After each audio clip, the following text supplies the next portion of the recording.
दोस्तों आज के वीडियो में हम क्रिस्टलीय प्रतीक प्रणाली के बारे में हम अध्ययन करेंगे। दोस्तों क्रिस्टलीय प्रतीक प्रणाली क्या होता है? देखिए, किसी भी क्रिस्टल के फलकों तथा क्रिस्टलीय अक्षों के मध्य संबंध बताने वाले जो संक्षिप्त प्रणाली होती है उसको हम क्रिस्टल प्रतीक प्रणाली कहते हैं। और ये क्रिस्टल प्रतीक प्रणाली दो प्रकार की होती है। एक तो वाइस पैरामीटर पद्धति या वाइस सूचकांक, इन दोनों को हम पढ़ेंगे। और दूसरा होता है मिलर सूचकांक पद्धति या मिलर सूचकांक। दोस्तों वाइस पैरामीटर पद्धति या वाइस सूचकांक क्या होता है? ये उन दूरियों का अनुपात है जो फलक द्वारा केंद्र से क्रिस्टलोग्राफी अक्ष पर काटी जाती है। यानी कि वाइस पैरामीटर उन दूरियों का अनुपात है जो फलकों द्वारा केंद्र से क्रिस्टलोग्राफी अक्ष पर काटी जाती है। इस पद्धति में एक फलक का चयन किया जाता है जिसके द्वारा क्रिस्टलोग्राफी अक्ष पर काटे गए अंतःखंडों को एकांक लंबाई मानते हैं और इस चयन किए गए फलक को हम एकांक फलक कहते हैं। देखिए दोस्तों, ये वाइस पैरामीटर है जिसमें हम ABC, इस प्रकार हम ABC के द्वारा हम उस वाइस पैरामीटर को हम लिखते हैं। LMN जो हम ABC के आगे लिखे हैं, इनका जो मान होता है वो अलग अलग होता है, लेकिन इसका मान कभी शून्य नहीं होता है। इस बात को आप ध्यान रखेंगे। बाकी धनात्मक भी हो सकता है, ऋणात्मक भी हो सकता है और अनंत भी हो सकता है, लेकिन शून्य नहीं होगा। जैसे ये हमारे पास हमने लिखा है 2A 2B और एक पर जो वाइस सूचकांक जो होगा या वाइस जो घातांक होगा, ए का गुणज इसका सूचकांक कहलाएगा 2 और बी का जो गुणांक है 2 और सी का गुणांक है 1/2। तो ये जो मान है हमारे पास ये वाइस सूचकांक कहलाते हैं। और ये जो इनके जो पैरामीटर हैं ABC, ये वाइस पैरामीटर कहलाते हैं। अब देखिए, एकांक फलक की जो परिभाषा है हमने पहले ही समझ ली है। एकांक फलक क्या होता है? हमारे द्वारा जो क्रिस्टलीय अक्ष में जिस फलक का हम चयन करते हैं उस फलक को हम एकांक फलक कहते हैं और उसकी जो दूरियां हैं उनको एकांक दूरी कहते हैं। तो ये एकांक दूरी जैसे A B अनंत ये हो सकती है।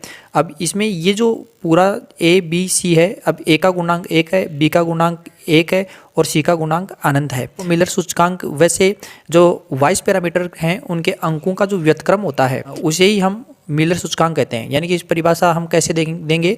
वाइस पैरामीटर के अंकों के व्युत्क्रमों का समूह है मिलर सूचकांक कहलाता है। और मिलर सूचकांक की कुछ खास बातें ये हैं। देखो, मिलर पैरामीटर 3 पूर्णांक संख्याओं का समूह होता है। ये पूर्णांक संख्याएं HKL के रूप में होती हैं। HKL क्रमशः क्रिस्टलोग्राफी XYZ से संबंधित है। मतलब HKL है ये XYZ से संबंधित है। X है वो H से, Y है वो K से और Z है वो L से, इससे संबंधित है। तो मिलर पैरामीटर यानी HKL वाइस पैरामीटर के अंकों के व्युत्क्रम का समूह होता है जिसे एक क्रमबद्ध प्रक्रिया द्वारा हम ज्ञात करते हैं। मिलर जो अंक होते हैं उनका मान 0, धनात्मक, ऋणात्मक हो सकता है, लेकिन अनंत नहीं हो सकता। जबकि हमने ऊपर जो वाइस पैरामीटर देखा था उसमें इसका मान 0 नहीं होगा, अनंत हो सकता है, लेकिन यहाँ पर अनंत नहीं होगा, 0 हो सकता है। तो ये एक दूसरे के विपरीत हैं, तो इसको हम ध्यान में रखेंगे। वाइस जो सूचकांक है उसको मिलर सूचकांक में बदल सकते हैं। देखिए, इसके लिए वाइस प्रतीक हमें दिया हुआ होगा और वाइस प्रतीक में हम पहले वाइस सूचकांक लिखेंगे और फिर वाइस सूचकांक का व्युत्क्रम लिखेंगे और फिर स्पष्ट अंश मतलब उसको सरल भिन्नों में हम एलसीएम लेकर उनको सरल भिन्न में बदलेंगे और फिर उसका जो मिलर प्रतीक है या सूचकांक है वो हम लिखते हैं। जैसे हम एक उदाहरण लें, जैसे ये हमारे पास एक चित्र है। इस चित्र में आप देख पा रहे हैं कि ये x है, x अक्ष है, ये z है और ये y है। ABC ये लिया हमने। ये क्या है? ये एकांक फलक है जिसको हम मान लेते हैं।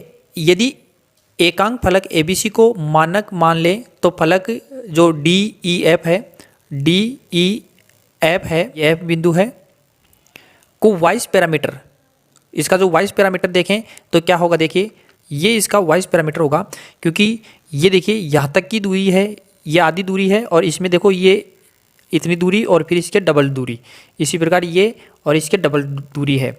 इनकी अपेक्षा ये इसकी आधी दूरी है, तो इसको 1/2C लिख दिया हमने। तो ये इसका क्या हो गया? वाइस पैरामीटर है। तो देखो, जब किसी फलक किसी अक्ष के समांतर होता है, यानी कोई भी फलक है कोई अक्ष के समांतर होगा तो वह फलक उस अक्ष को या तो काटेगा ही नहीं और काटेगा तो अनंत पर काटेगा। अनंत को हम इस प्रकार व्यक्त करते हैं। उदाहरण देखिए, ये हमें वाइस प्रतीक दे रखा है 2a अनुपात b अनुपात c। ये हमें वाइस प्रतीक दे रखा है और इसे हमें मिलर प्रतीक के रूप में हमें इनको व्यक्त करना है या बदलना है। तो इसके लिए हम सबसे पहले क्या करेंगे, इसका वाइस सूचकांक लिखेंगे। और वाइस सूचकांक लिखने के लिए हम क्या करते हैं, जो ये वाइस प्रतीक हैं तो इसमें ABC का गुणांक होता है वो इसका वाइस सूचकांक होगा। तो यहाँ पर A का गुणांक 2 है, B का गुणांक 1 है और C का गुणांक 1 है। तो इसका वाइस सूचकांक 2:1:1 हो गया। अब हम जानते हैं कि मिलर अनुपात वाइस जो सूचकांक होता है उसका व्युत्क्रम होता है। तो इस वाइस सूचकांक को हम व्युत्क्रम लिखेंगे तो 1/2 1/1 जिसको 1 लिख सकते हैं और 1/1 जिसको 1 लिखते हैं। तो 1/2:1:2 ये इसका व्युत्क्रम आता है जो कि मिलर प्रतीक है। और हमने देखा है कि एक विशेष पद्धति द्वारा इसका सरल अनुपात करते हैं। अब हम इसका एक एलसीएम निकालते हैं। एलसीएम निकालेंगे तो 2 आता है। तो इस प्रकार हम 2 निकालें, देखिए कैसे, 1:2 और 1:1:1 इस प्रकार इसका एलसीएम निकालते हैं तो 2 आता है। अब 2 में इसका भाग देते हैं तो 1:2:2। तो ये मान हमारे पास आता है। तो ऊपर वाली संख्या हमें लेनी है 1:2:2 ये हमें लेनी है। तो देखिए यहाँ पर हमने ये लिखा 1:2:2। अब इसका जो मिलर प्रतीक होगा वो इस प्रकार है 122, मतलब इसको इस प्रकार बोलेंगे 1 2 2 2 तल। तो ये जो हमने देखा था किस रूप में होते हैं, ये HKL इसके रूप में है। ये हमें वाइस प्रतीक दे रखा है और इस वाइस प्रतीक में इसका जो ABC का गुणांक है वो 2 1 और अनंत ये है। इसका व्युत्क्रम करते हैं तो 1/2 1/1 और अनंत का व्युत्क्रम 0 होता है तो ये 0 हो गया। तो इसी प्रकार हम इसका भी लय से लेके हम इसको निकालते हैं तो 1 2 0, तो 1 2 0 प्लेन ये इसका हो जाता है। इसी प्रकार ये है -a b और c। इसका गुणांक देखिए, जो a का गुणांक है वो -1 है और b का है वो 1 है और c का है वो 1 है। अब इसका व्युत्क्रम करते हैं तो व्युत्क्रम भी यही होगा 1 1 1 इस प्रकार व्युत्क्रम होगा। लेकिन जो पहला है ये माइनस का है तो माइनस का चिन्ह रहेगा इसके।